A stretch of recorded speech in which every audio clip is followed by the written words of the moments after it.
So I'm Okay. going to turn this over to Dorothy so we can get the show on the road here. Okay, good afternoon. My name is Dorothy Gullo, and I am here with Art Friedman to welcome everyone to our 35th session of Luncheon with Leaders. That being said, it's my pleasure to introduce our special guest, Vincent Berger, actually Vincent Paul Berger II. Vincent has been at Hearth and Home Technologies for over 22 years. H&I has established their company with an interesting basic concept for success, which you will learn about during the interview. Hearth and Home Technologies, which is a division of H&I, is a provider of whole hearth systems, including fireplaces, stoves, and inserts, as well as furnaces. So without further ado, and now that I have taken on Carly's housekeeping duties, I must inform everyone, please stay muted during the duration of the interview. We will stop. Right. We will stop for questions along the way, and I am sure you will have plenty of questions to ask our interesting guest today. Please use the chat button below to type in your questions. I will read them when we break. If we have time at the end, we will open it up for discussion with Vincent Berger in person. So now I will pass it on to Art Friedman. Thank you very much, Dorothy. And Vincent, thank you for joining us today. And for all those that are going to watch at a future time, thank you for joining us at that time as well. I do want to thank Dorothy and Kurt Gandolfo that are on the call right now, because without them and making this happen, we don't have Luncheon with Leaders. So thank you very much, you guys. I also want to let everybody know that in the pre-call that Vincent and I had, I got to tell you, I took enough notes that I could probably develop a leadership course just from the half an hour that we spent together. It was incredibly inspirational, and I think that you're going to enjoy the session today, and no doubt in my mind you're going to learn from it as well. So look, Vincent, thanks. I mean, we can't tell you how happy we are, and it's we're proud to have you on board today. Oh, it's likewise. I just was, prior to our leadership meeting, I was talking to I had a 5 o'clock flight this morning to get back here. And I was talking to our HR leader about this concept that you all do. And I can promise you, I'm going to learn as much as you will through this process, because there's an inflection point here that makes a lot of sense on, getting out of your discipline and listening to other points of view and perspectives. So I really do. I appreciate the opportunity reaching out, and hopefully we can share a couple things today. And then if not, Justin will hold me accountable, since I've worked with him since 2008 when I bought his company. So he can at least he can call me out if something happens. So yeah, well, you guys can talk about that afterwards, and maybe he can give you like a rating like they give gymnastics, where he holds up the fingers and no French judge. No French. Yeah, no, not at all. Yeah, good. Let's start out though, if it's okay, and teach us a little bit about you, where you were born, maybe a little bit about your siblings or your parents, and a little bit about your past life. Yeah, so I grew up on the East Coast. I live in Minneapolis now, but I was born in Baltimore. Was very fortunate to have a tremendous hardworking family as our leaders, and that'll kind of come out as I tell that story a little bit. I've got a 7-year-old brother and a 6-year-old sister, so I was the fortunate baby, so I had it easy. They had paved the path, but we were fortunate enough to live in the same house and drive the same 2 cars for probably 18 years. So it was a very frugal family in Towson, Maryland. I was fortunate to go to Loyola High School and Loyola College, so my parents prioritized education and the Jesuits per se. And they both kind of had 2 jobs. My dad was he had his fun job, which was he was a full colonel in the Army, so he was full bird. He's the 1%. He only did 4 years of active duty and made full colonel, which doesn't happen, and finished his career at the Pentagon as a reservist. So 26 years reserve. But he also led purchasing for a public company, so very good business orientation. And my mom had the 2 jobs of being an Uh, exec admin during the day, at night. So I feel very blessed that I grew up in a very simple, basic house in a simple row home and got a chance to see normal every day. And I know not everyone gets to do that. Excellent. Excellent. Can I ask you, your dad as a colonel, how did he influence you as you think back to your childhood? What influencing did you get from him? Yeah, I think, the largest influencer, I guess when you get to a position when you're running the company, you've been fortunate to have mentors and peers and sponsors and bosses and friends, and and your parents. You get all these individual pieces that come into your life that make you who you are. My dad by far was the biggest influencer because of his rules, and they're not bad rules. And growing up, we didn't have like, you can't jump on the bed. It was super simple. It was listen, be honest, and be kind and caring. And anything that we did that wasn't in line with that was reinforced, not in a negative way, but in a positive way, to say, look, this is kind of in contrast to what we believe is important. So, and as we got later in the life, they found the times, and my mom was the same way, they found times to, what's the next teaching? So the first time you do something that may not be in the best integrity or honest way, the next role from my dad was, you don't need a good memory if you don't lie. It sounds simple, right? I mean, and it's so true. And I see it through my business career. It's the same way. I think there's a couple though that he really influenced us, and it's around purpose and finish strong. I remember my freshman year in high school, I didn't want to go to Loyola High School. All my friends were going to Towson High School, and I was the only one going to private Catholic school. And I came home the first day, and he said, "Did you finish strong?" And I asked him, I said, "What do you mean?" And he said, "Did you reread your notes? Because it's a new game now." And I asked him, I said, how should I interpret that? And he goes, "Well, just think about everything you do. Finish strong means you gave it your best effort." And that really sat from a teaching and an influence standpoint. And it, from preparing for a test to, as simple as rereading your last document that you write before you turn it in. Even when you take a test, he would say, read over it again, even though you think you're done. And then it came in the sports, and sports were really important for me growing up, and finish strong there applied there as well. It's, take the extra grounders. I was a baseball player through college and a little bit afterwards, shoot the extra free throws. So when you say it, influencer, there's no doubt that concept of finish strong is something that was taught at 14 years old. And at 50, I still think about it every day before I send an email. It's just the reread and make sure you got it right. So I know it sounds really basic and corny, but it's hard because human nature is to get things done, and check things off. And that teaching early was getting things done and checking it off means you finish strong and you gave it one more look. Got it. And if I could ask you, when you talk about listening and being honest and kind and caring, how have those values played out in the role that you have right now as you've developed in your career?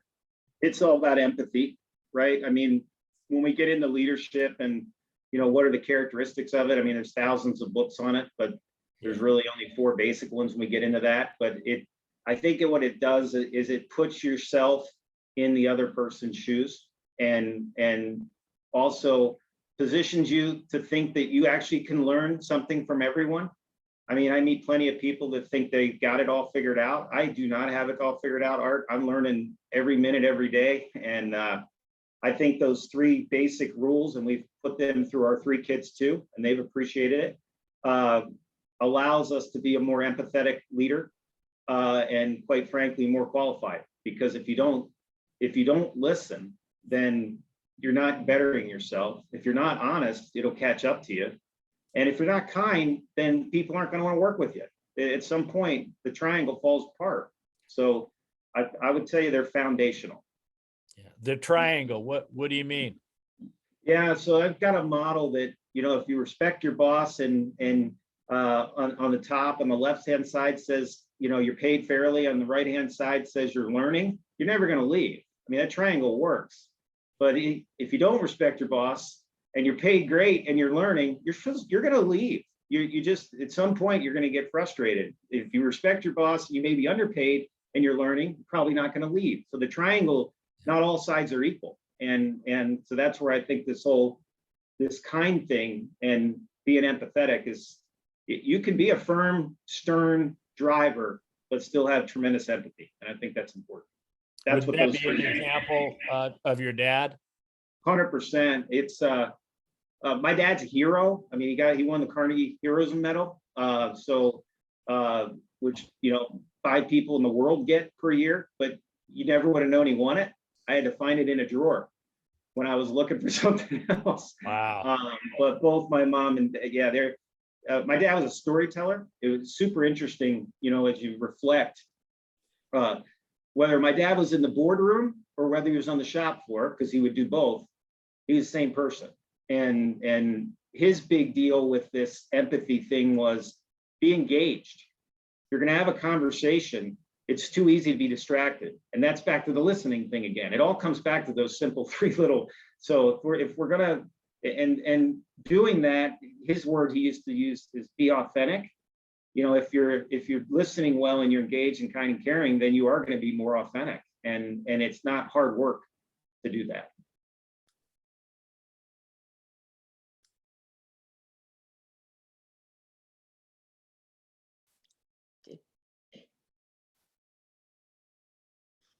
Did I freeze or did Art freeze? I think Art froze. We need the super Zoom powers. The unfreeze. He's not muted. Art? Jenny are both definitely frozen. Yeah.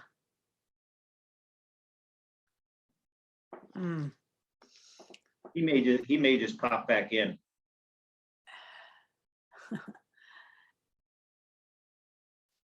That's not the first time in the world of Zoom. Really? It's the first time for me. I'm working under Carly's name, so I'm lost. I don't see anything here. A way to get him back in.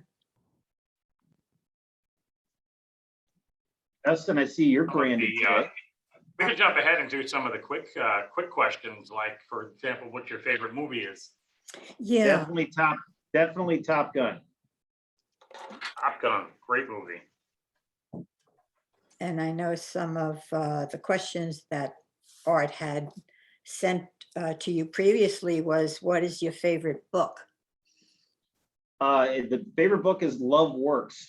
And I'm not a huge book person. I'm probably a negative thing, but the few that I've read, this book by Joel Manby, and it's about 7 disciplines of leadership. It's big print and it's impactful, and it will, in an hour and a half, you can be through it and you will change your behaviors on some of the little things you do pretty quick. So that's for $5, you can get that in hard copy and you will not be disappointed. Interesting. What about your favorite band or music? Always has been you. Listen, I apologize. Can you hear me now? We can Can you hear hear me?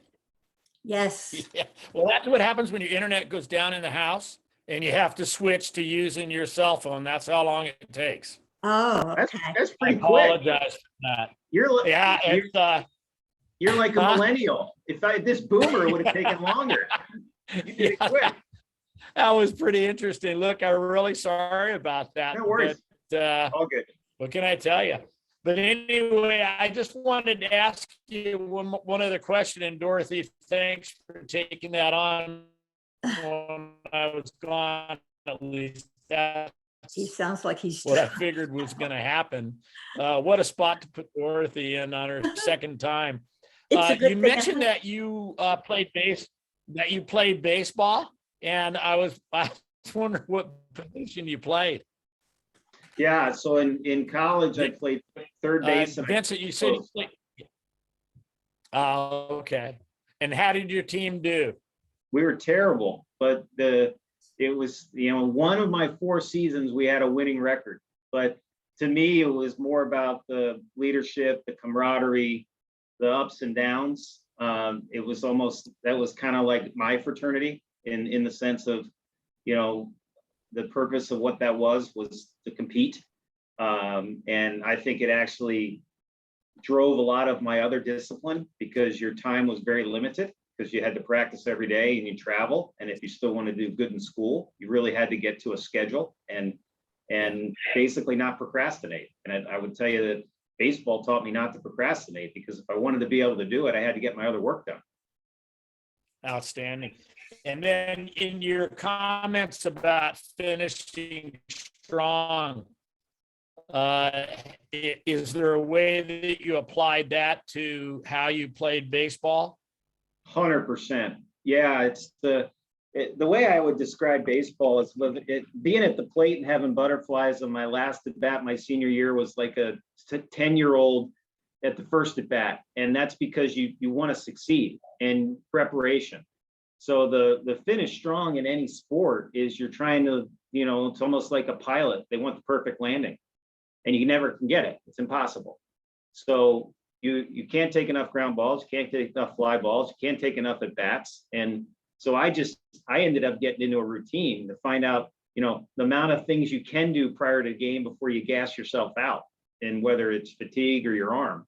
But that was something you can finish too strong, I guess, Art. I mean, there is a point where you can overcook it.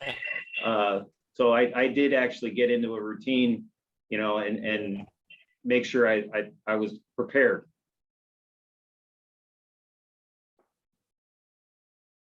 Did Art freeze again? I think he froze again. Oh, gosh. Excellent. I'm assuming that played through with all of your schoolwork as you went through high school and college.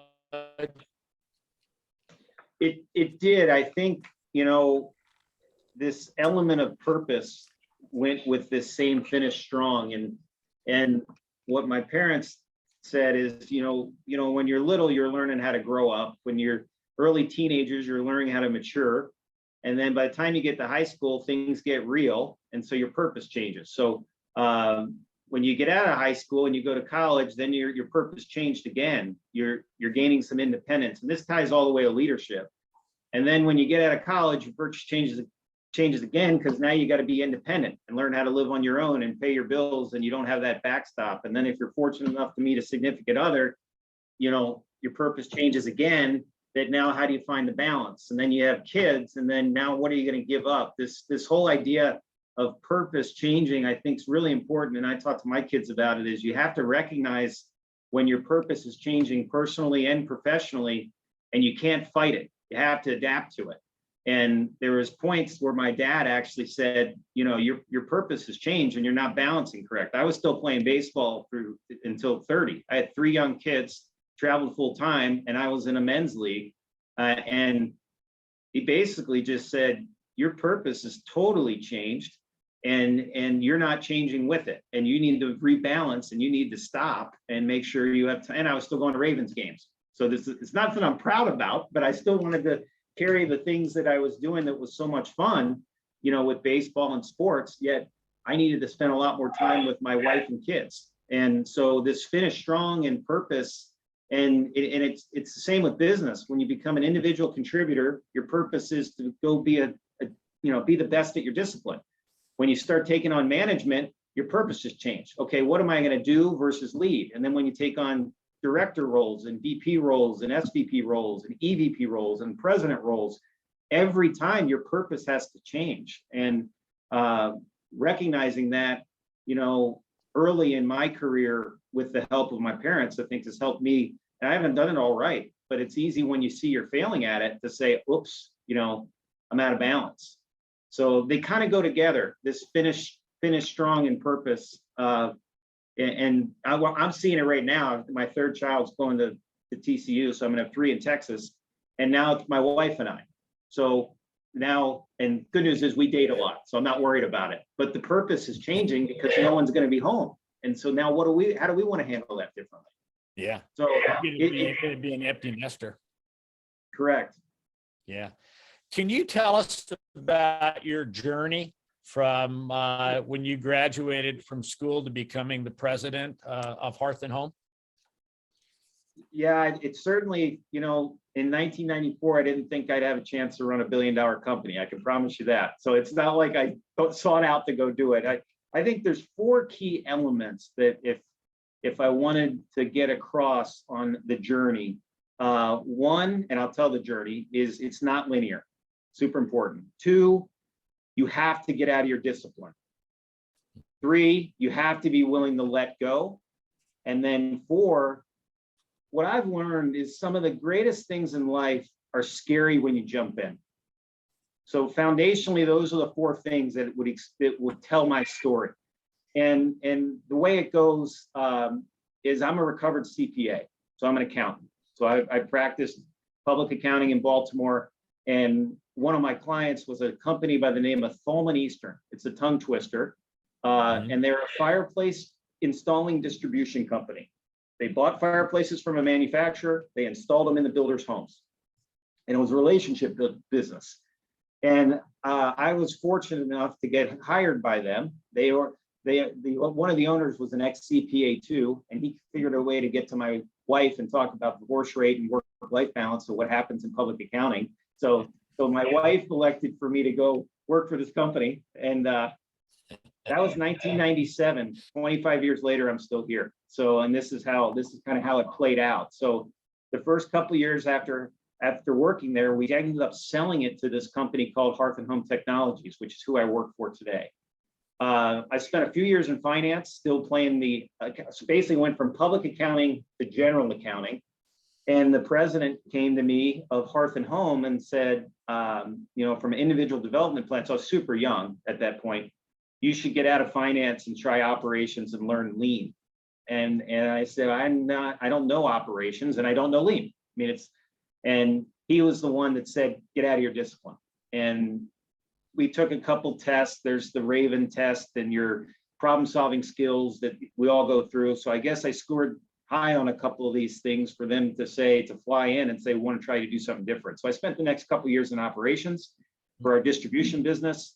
We were about a $250 million business, 50 locations around the country from California to Maryland. So a lot of time on the road. Got a chance to they wanted to put in a new computer system. And when I say not linear, I'm not an IT guy, but a new computer system is actually not a computer issue, it's a business issue. So I got a chance to go to all 50 locations and go live over 2.5 years with this new business system and teach quote to cash to all of the members. So each go live was a month. So I was on the road for almost 3 years, Monday through Friday, with 3 young kids, which was not good work-life balance. So once we were through with that, he said, I want you to learn the value chain. So I took over the value chain for the $600 million company, which got me closer to the customer. And his whole point was, in your career, the closer you can get to the customer, the better decision maker you're going to be, or the better questions you're going to ask, even if you don't know how to answer them. Get to the customer was a big deal for him. So then all of a sudden I've got the back wheel experience, I've got distribution experience, and now the manufacturing and supply chain experience. He decided to buy a company in Pennsylvania called Harmon. Justin, what was that? 2007 when we acquired you guys? I think that's right. 2000. And so again, not being linear, I'd never run a plant. I didn't understand flow. And his whole point there was go learn lean, go learn rapid continuous improvement, go learn relayout, learn transformation. And that word's important to me when I get into the qualities of leadership. Being able to step into something that's a problem. And Justin and his company were an amazing business from a quality standpoint, but it was incredibly poorly run from a working capital standpoint. So they basically went cash poor. And they had a business that it would be normal to put the entire plant on unemployment because they didn't have good forecast systems.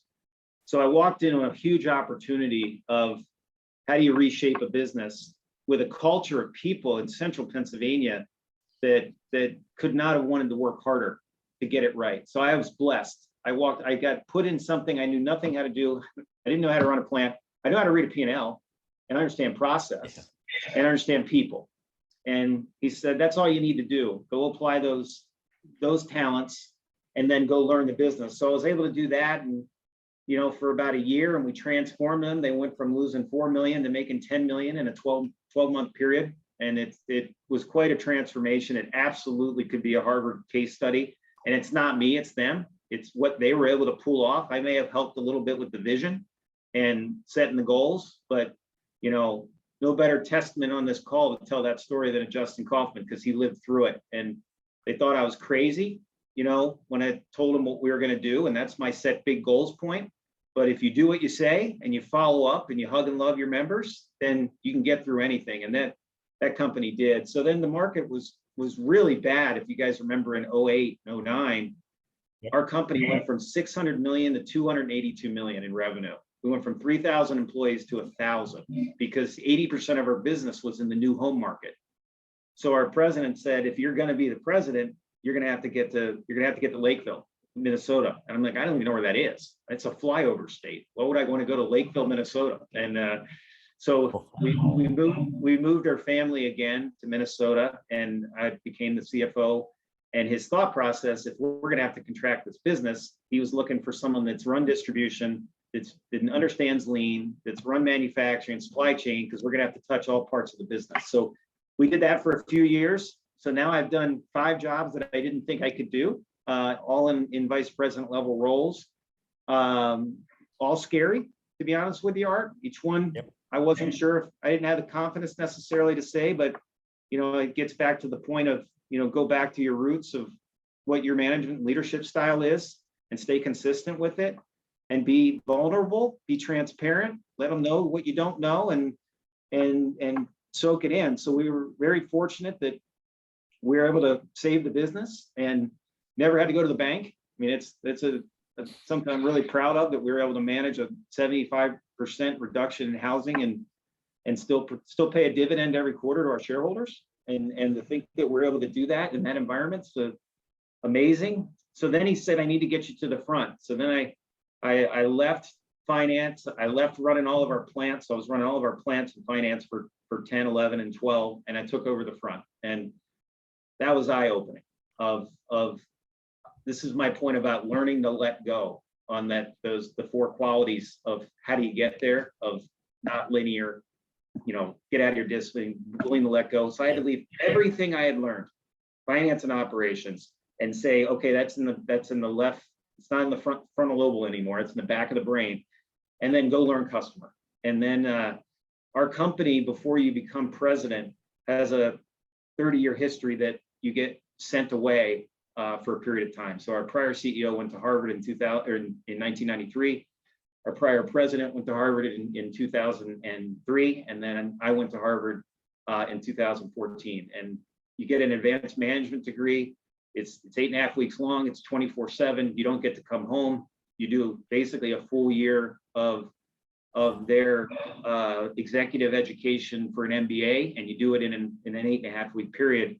And it's to force you to let go of everything else. So when you come back, you become the president. And so someone takes your role while you're gone.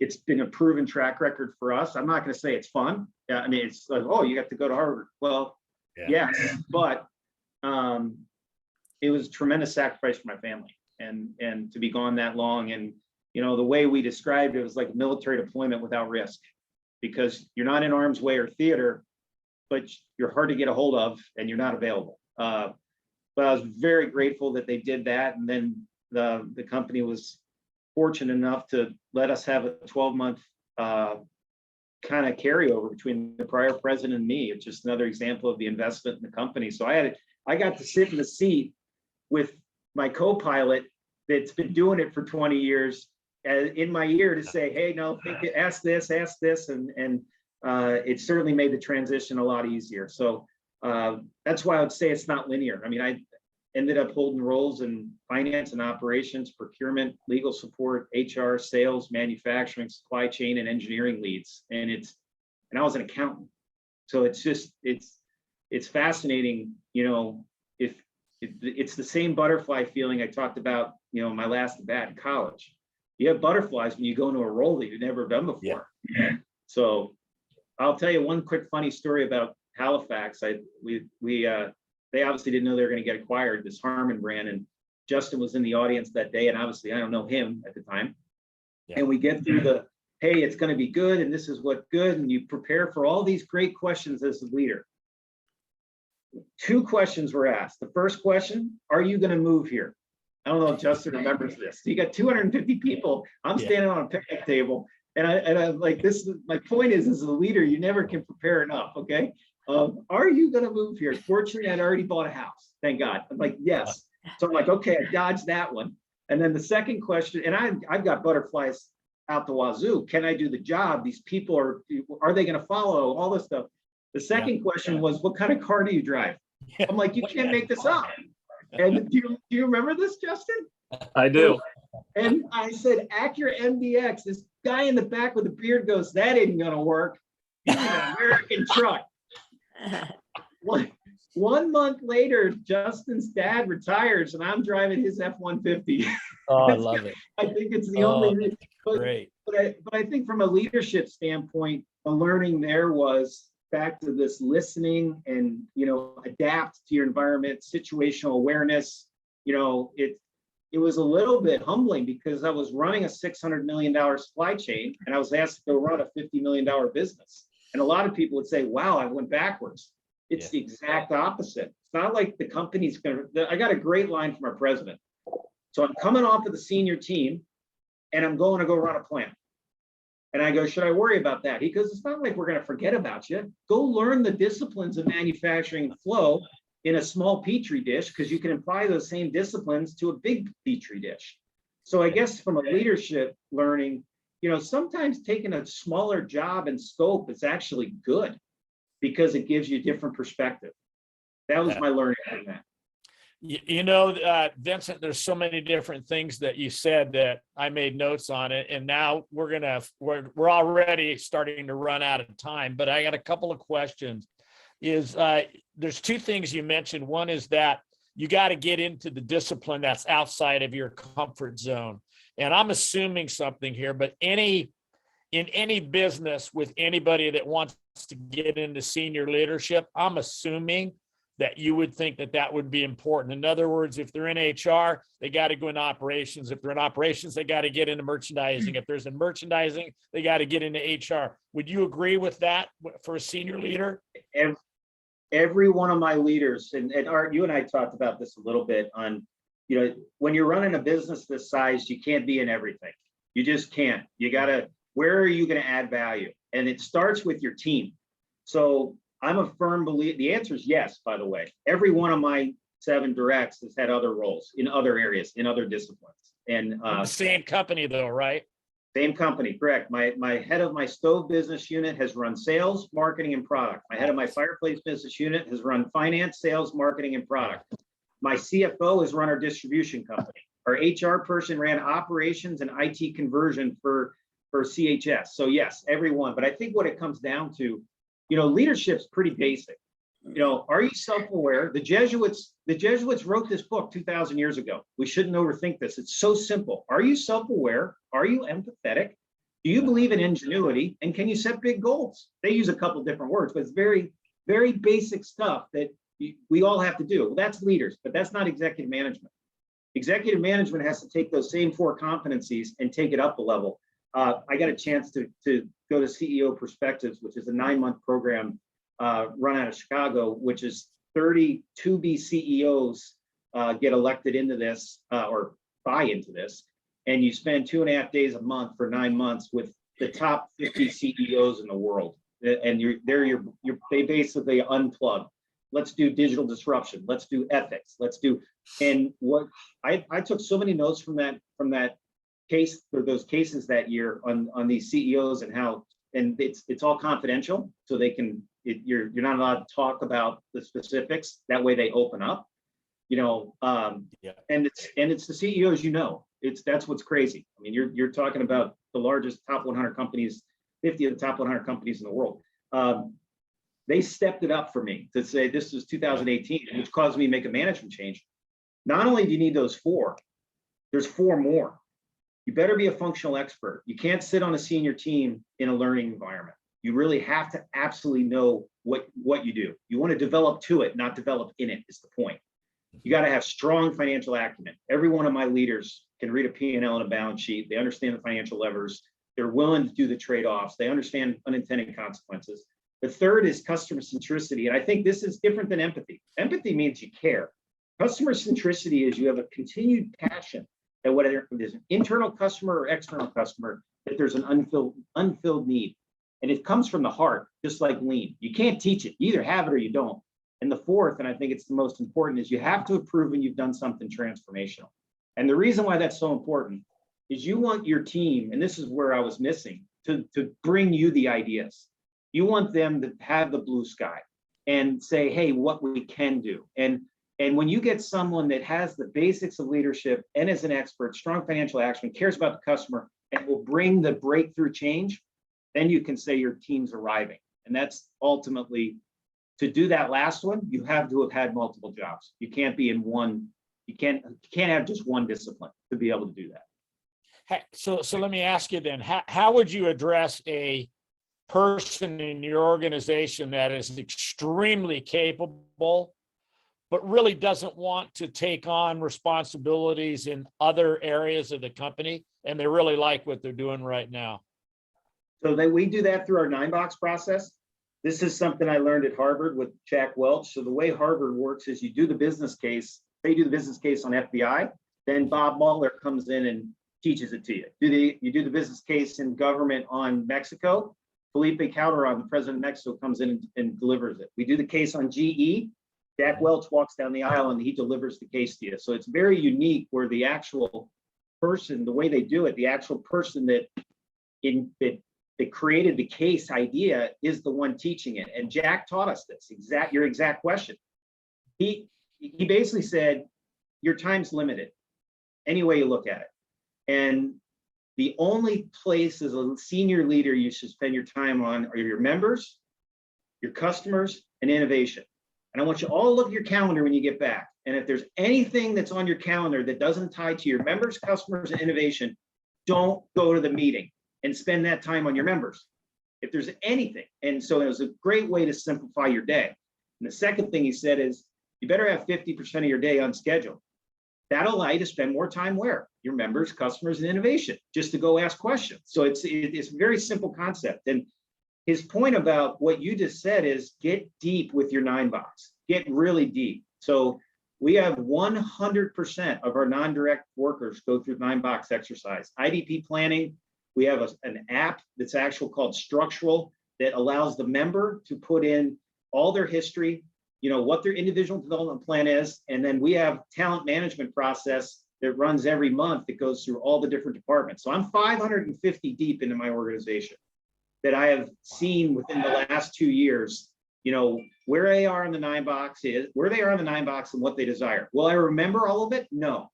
Will there be some secret nuggets in there? Yes, there's no wasted time, all the way down into 3 levels down into engineering, because you're going to find a nugget. They're going to find someone that was like me that wanted to do something, but no one opened the door. I got lucky. Someone opened the door and said, hey, you should get out of your discipline. That's not natural. So the person you described, we just want to push them right. If they don't have more leadership potential and they're performing well, get them into the high performer. And I'll tell you, Art, I've taken entire companies of bottom right, I would, versus 15 top middle, top right, down 1. Yeah.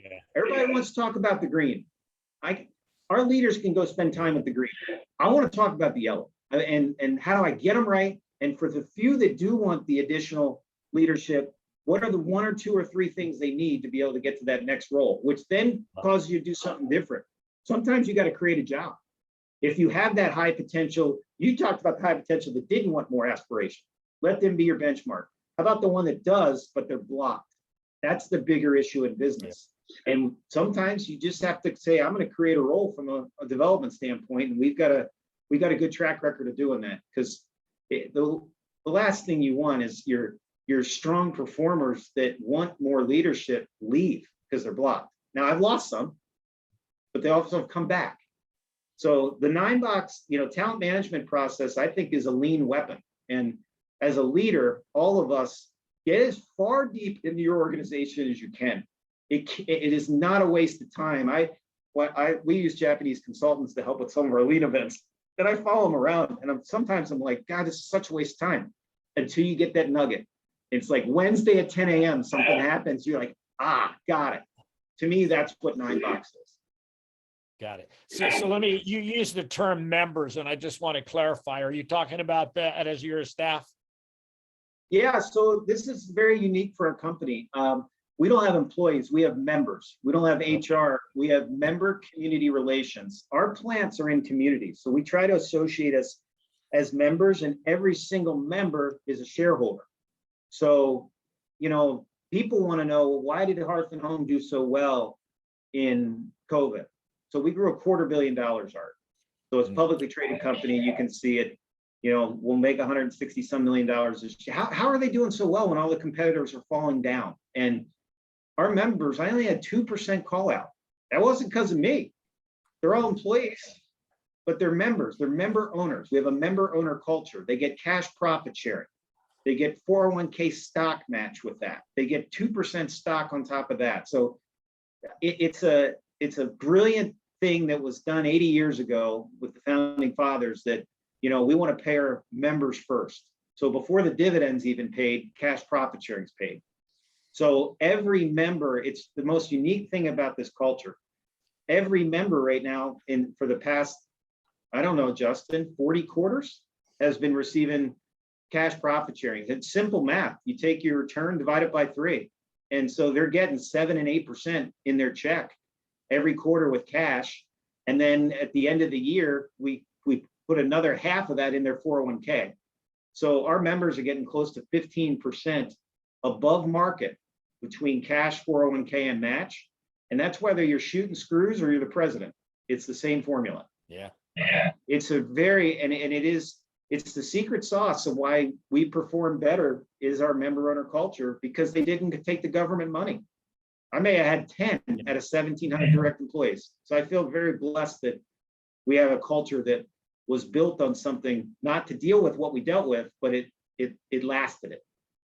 So let me ask you then, when you're looking for leaders in your organization, and you already know and feel very strong about your culture and your values, what kind of leaders fit into the model that you're talking about right now? Yeah, it's a freaking great question. We talk about this all the time because we're reinventing ourselves right now. Two things. One, how do they pass the self-awareness, empathy, ingenuity, and set big goal tests? Do they have the basic characteristics? Because here's what I believe, Art. If we as a company do a good job setting priorities, and we get great people, then we can fit it in any structure, and we can fit it in any process. So we use priorities, people, structure, process. So we need people that basically follow those 4 principles, and you can get through that in an interview. The sense, you can interview for competencies of achieve results and customer and build talent and all that stuff. Quite frankly, if you have those 4, you're going to be able to do all of those. And you need someone that doesn't mind accountability. We are a tremendously driven scorecard company. Every line has a QDCS board. Every department in corporate has a quality delivery cost safety board. Every day we do leaders walks on our shop floor, all of our plants. We've got 44 buildings, 4 main manufacturing plants, but every one of them has our creed of what we aspire to, and we hold each other accountable. Even behind me, every one of my business units is updated every month on their scorecards. So it's a culture of, you meet the 4 characteristics, and you mind accountability. And accountability is not bad. It's just, it ties to our values. We've got a value stream around, fairness and respect, and we just constantly believe there's a better way. That's the continuous improvement mentality. It's never argumentative. It's truly, hey, have we thought about it this way? So people that are highly accountable and basically, are self-aware and kind. And then we figure we can put them in any structure. And then that plays out with your staff members, is that because they own stock, or do they own stock because of the way you treat them? Are you successful because of the way you treat them, or are you successful because they own stock? I would tell you we're successful because I think we take the long-term approach, and we always have. And put the customer first. How do we make it easy for them, and how do we be best cost? And we build a business system, the Hearth and Home business system, that supports that in a kind and caring, fair way, with the right work-life balance. And the fact that they own stock is the result of a decision that was made 80 years ago, that these founding fathers said, I want my employees to have skin in the game and to feel part of something. So I think it's an inverse of what you're saying, but they do go together. They really do. It's super important as leaders that we're anticipating future consequences, which is that time issue again, why you need to have time. And you're spending time with customers and suppliers to understand that. And we're setting those big targets and we're measuring to it. It's not, did you hit it today? It's, are we trending towards it? I see so many times people are doing scorecard reviews and they're talking about the month and only the month versus, why are you successful? Well, I think we've created a really good value proposition for a consumer, and that causes customers to want to carry our product, and that causes, how do I make them more money? So I don't think it's a stock. I think that's just part of the culture that was just a decision made 80 years ago, and it's very rewarding. Here's what it does do. We have a very lean organization in the sense of Kaizen. 2 of our plants have won the Shingo Prize Award, which is the Academy Award of Lean, just like Toyota Production System. The only way you do that is through continuous improvement on the shop floor and on the line.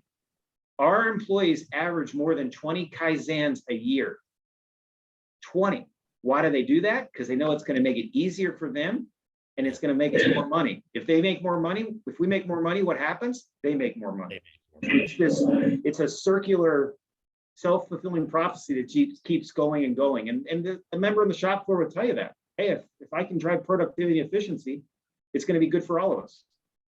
So when you talk about the 3 areas to focus on in any meeting, which is, members, the customer, and innovation, do you have an idea of where are the ideas coming from, at what level in your company that is taking your company to the next level? Where are those ideas coming from? At what level in the company? Are they coming from the ground, from the people that are doing the job? So there's 2 answers. So as it relates to, how do we become best cost and improve quality, cost, delivery, and safety? That's coming from the shop. That's coming from the floor. That's absolutely RCI events, rapid continuous improvement. Where are the opportunities? As it relates to vision and what categories that we may want to get into, we just bought an outdoor company. That's coming through strategic thinking, which is my senior team and our CEO. And when it comes to business model and performance, that's all the way down to sales leadership. I mean, I can give lots of examples where a national account sales rep is making recommendations on how to improve. So I think it's really all levels, depending on what part of the business. It's pretty autonomous. Excellent. Yeah. So let me switch gears just a little bit, because I just looked at the time and I knew it was going to go by fast, and it's gone by incredibly fast. And I've got a few more questions, but I want to give the people that are on the call an opportunity to ask any questions that they may have as well. So if you do have a question, please use the chat function and send it. But Vincent, can you just segue a little bit into the pandemic? You mentioned that you grew during the pandemic. You mentioned that you've been successful. I mean, it's not over, but tell us a little bit about what you learned from the pandemic that you might be still doing now, and how is it that you are able to be successful during a time when raw materials and people are very difficult to get? Yeah, well, I'd say I'm proud that I've got a management team that has a winning will. For some reason, I mean, this team went from 600 million to 280. So, and they're still here. So just think about that. So So to me, it starts with a winning will. And that's not me as an inspiring leader. That's the sum of a group that care about a common mission. It started with realizing all decisions couldn't come through me. You know, it was easy to say, I'm going to send 400 people remote. Our factories never shut down, okay? And so we go remote. So then you start saying, there's Harvard and Northwestern and Chicago Booth, none of those taught me or anybody how to handle what the world was facing, right? And we had a strong enough team that basically we said, how do you want to handle this? And the first thing they said, let's break it up. And so we're, without getting into the details of the daily calls, we put someone in charge of customer. So we erased our org chart overnight. We put someone in charge of business continuity. We put someone in charge of capacity planning. We put someone in charge of legal, which that I left with our attorneys, but legal had to go to ops. We basically separated the business into 5 main areas and worked on each one every day. And having buildings in 44 different buildings in 20 some states, Michigan was different than California. I mean, the information was so fluid. So to me, it starts with let go. And then I got to play air traffic control and say, all right, every day, what did we learn? Oh, someone's in charge of health and safety, right? That was kind of important, you know, on that. Every day, each person would come, we'd start at 8 in the morning, and then they'd use the whole day to get through their list. And we'd have a 5 o'clock meeting again with teams and talk about how do we advance that. That went on for 90 days. To me, step 1 was communication. Have a plan. Have a plan and let your leaders lead. And they did. And it was amazing. And so you start thinking about, then you got into compensation, because then what are you going to do with sales? And how are you going to handle that? So the basics of communication, I think, was step 1. Step 2 really was, how do you, we created a big rule, was we want our members safe and we want them producing. Okay, sounds easy, right? We were very, very fortunate in February when this started. We had enough thought leadership in the supply chain to ramp up raw material. I give them a lot of credit. We have so much of our stuff that comes from China. All of our valves, all of our controls, all of our wire harnesses, all the electronics and brains that go into a fireplace, everything the consumer can't see is sourced. And we went long on raw, super long on raw. And that certainly, bode well that we never had to shut our plants down. The third thing is we started with the customer. We tipped up immediate weekly calls with our premier customer base. And it's back to that, listen, be honest, kind, and caring, right? We wanted to tell them we care about them. So, I mean, some of them are shut down. You couldn't do business in Michigan. You couldn't do business in New York, but they're on the call. So that was our way of learning and staying engaged with them to make sure we understood what was happening. All it's happened at the same time, right? So then yeah. I would say finally, we realized we're starting to have a lot of non-conforming parts or part outages. So we ramped up engineering. We hired instead of laid off. We furloughed in a couple spots. We were hiring engineering to deal with non-conforming parts because it was happening daily. And to get them qualified and UL listed and things to go through it, we needed a team to be able in our plants to have that ingenuity piece of that leadership that's being willing to change. And then I guess I should say finally, we were blessed to have a company in Asia. We have what's called H&I Asia, our parent company. I've got 7 dedicated supplier and quality engineers in Taiwan and in mainland China. And that was a huge advantage because they handheld everything. Now, I will tell you, I have spent millions of dollars in air freight, but I've never complained about it because I haven't had to shut the lines down. Everybody's talking about the ports. I've got plenty of stuff on the water, long as we kept products like the surgeon, keep the equipment right in front of the surgeon so they can operate. We went a little long on working capital. We spent a lot of money on freight, but we're able to grab absorption and protect quality. So it wasn't one thing. It was truly a team effort, and we're still not out of it. I mean, you're still out in daily spot issues, and when we are out of it, something else is going to happen, right? That's just what does happen. But we were able to hold up far better than the rest. And I will tell you, in some cases, it did force us to do secondary suppliers, and we chose that based on business risk. And our primary suppliers understood it. And as long as we keep the primary amount of the business with them and we have an outlet. So it wasn't one silver bullet. Communication, be close to the customer, meet more frequent, adjust, leverage your H&I Asia, and just realize it's fragile. That's the word, and it still is. Yeah. Dorothy, questions? Are there questions out there? Do you have any for Vincent? I personally have a question that I was dying to ask him about a product of theirs, the Heatolator. It was created in 1927, which wasn't part of your company at the time, but is that still the most efficient type of fireplace? It's a fascinating question. There are more efficient fireplaces, but inside that line on the high-end gas side, it's super efficient. Absolutely. And the Heat and Glow products, they're built on the same line.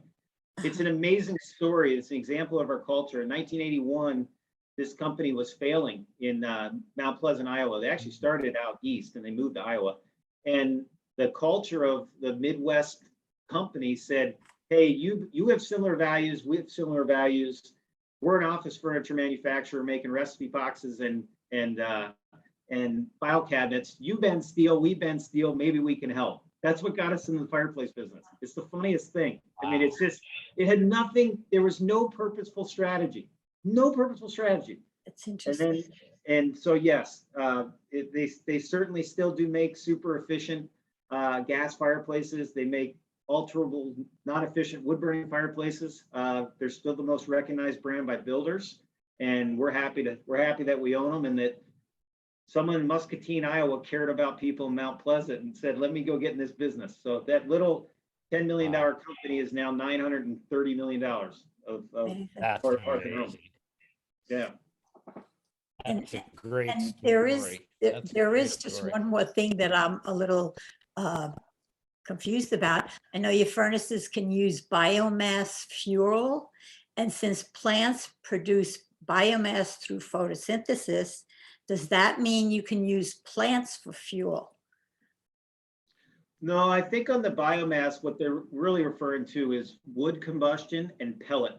So we own a few brands. The Harmon brand really focuses on pellet, which is, biofuel and certainly super efficient. And 99% of the people would say it's the best green story we have. And then we have super efficient wood stoves that are EPA certified in the Vermont Castings brand and the Quadrifire brand that burn really efficient wood. So, but none of those are plant-based. Okay. Thank Very you. good. Justin, if I get any of this wrong, you're allowed to, you're the product guy. Jump in. Listen, we got time for one more question. So I'm going to ask Justin, I'm going to put him on the spot because I understand a little bit about how that came about. Justin, what's your take when you first met Vincent, and then where that went from at that point in time to where it is now? Oh, I guess I could go on, and we only have 2 minutes left here, but let's just put it in places of 3, right? So incredibly humble, incredibly energizing, and certainly, well, I'm going to pull a VP moment here and almost kind of get a little emotional, but just fantastic culture to work for. And VP certainly, he saw that in Harmon. That was the acquisition I came in through, and I see it across the board. One thing I've always said is, I remember traveling to Colville, Washington, which is where Quadrifire brand was founded. And I remember walking into the plant thinking, my gosh, we're thousands of miles away from Halifax. And I walk into this plant and I feel the same culture, the same energy in that plant 3,000 miles away, So there you go. That's it in a nutshell. There's my 3. And I could go on and on. Thank you. Thank you. Finally, Vincent, one question. If you were able to talk to yourself at 25 years old and you could go back in time, what advice would you give yourself about what to look out for in the future? Get out of your discipline. It sounds so simple, but it's so scary. And, you know, and be willing to listen and let go. That's the only way you get these other looks and different perspectives. And that's what I tell my kids. You may major in something, but it's no different than you're a kid. You played a lot of different sports until you found the one you liked. Well, you couldn't have found the one you liked unless you tried a lot of sports. So if I'm staring at a 25-year-old leader that inspires to do more, I'm changing their role. Good advice. Dorothy, take us home. Thank you, Art. Thank you, everyone, for who attended today. And most of all, thank you, Vincent Berger, for being such an interesting guest. And please watch for our email announcements to see who the next guest will be. Thanks from the Costello family. Until next time, stay healthy, be well, and be kind to one another. Thank you, Vincent. Thank you. Thank you, everybody. Have a Thank great day. You too. Bye now.